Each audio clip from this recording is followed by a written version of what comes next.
Welcome back, folks. This is Larry Benko, W0QE, and today's video is going to be a short video on a single topic that I think you'll find interesting.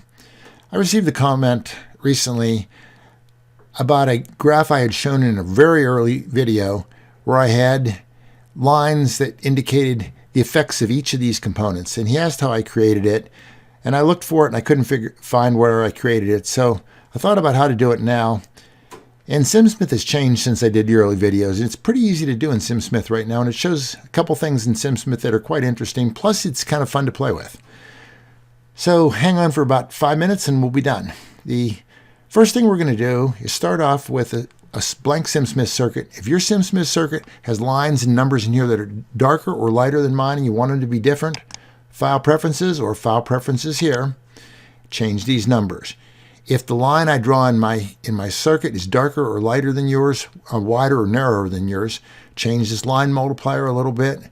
If right now your circuit looks maybe more like this, you can change this little dot in the middle and move its size. You can change the size of the window down here, which contains the scanning values, sweeping values, and all the components, and get it close to looking like mine. And the first thing we're going to do is add a series inductor. Now we have a complete SimSmith circuit, a generator, a load, and we have an impedance. The inductor that SimSmith chose, the value of it, has a reactance equal to this value right here at this frequency. If these were different, this value would be different too. But it's a 50 ohm value.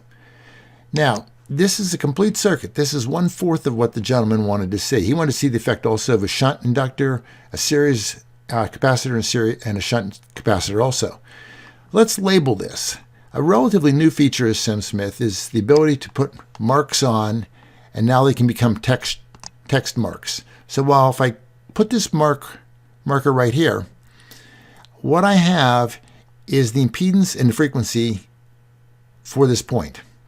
Well, I don't want that. If I right-click on this, it goes to a text mode, which is kind of nice. Now if I grab the text mode and I can say Series L, I think everyone will get the idea of what I'm doing. Likewise, why don't I put a mark down here? We'll right-click on it and call it load. Now we need 3 more lines, or 3 more arcs on a Smith chart. The first thing we're going to do is we're going to create another circuit. By adding the load generator block, we have a generator here and a load. We have a load here and a generator. We'll put another component in there. We'll put a shunt component in, shunt inductor.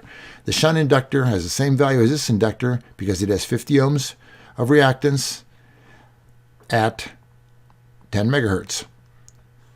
It looks like this. Why don't we label it also? Right-click on the arrow.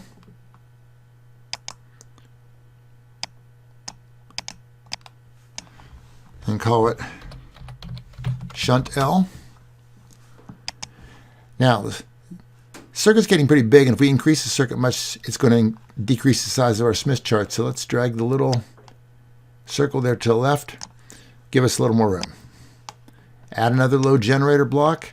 This time let's add a series capacitor. Let's label it again like we did before. Right-click, and we're going to call it Series C. And one final one to do, and we'll be done.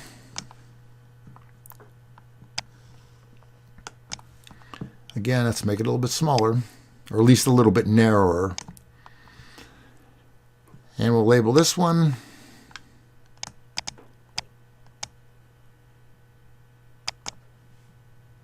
Shunt C.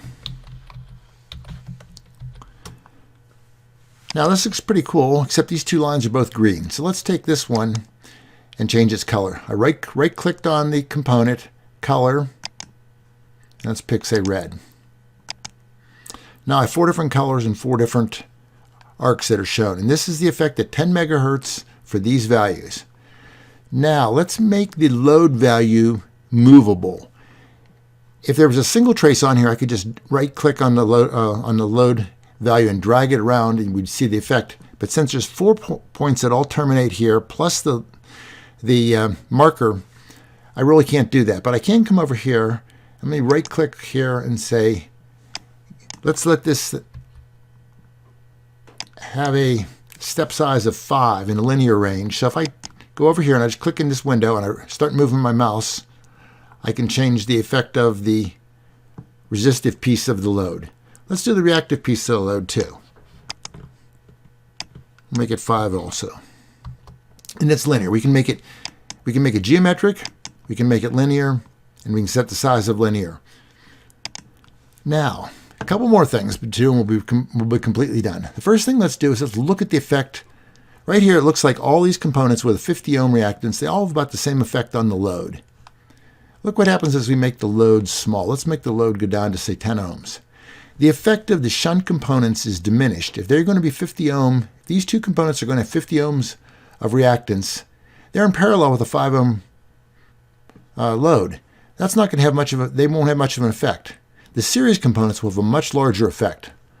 Likewise, if we make the load impedance high, the series components, this is already a high value, the series components won't have nearly as much effect because the value of the load was already a high impedance. However, the shunt components will have a larger effect.